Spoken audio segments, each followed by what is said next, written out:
Dari Kota Ambon kita beralih ke Kabupaten Maluku Tengah. Tribuners, momen Hari Anak bersama artis Cinta Laura, guru hingga siswa di Masohi antri bersuah foto.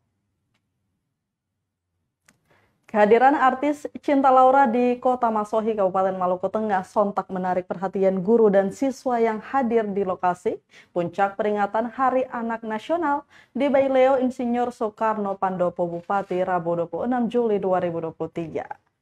Kehadiran Cinta menarik perhatian tamu undangan yang hadir saat itu, terutama guru dan siswa sekolah, SMP maupun SMA yang hadir. Pantauan tribunambon.com di lokasi usai memberikan materi meet and learn tentang stop bullying dan pelecehan seksual terhadap anak. Ramai-ramai siswa dan guru pendamping mengantri untuk bersuah foto dengan sang artis berdarah Indonesia Jerman itu.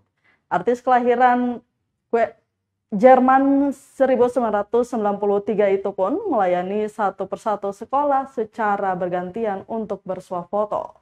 Para siswa dan guru pun tampak riang dan antusias mengakibatkan momen bersama sang idola.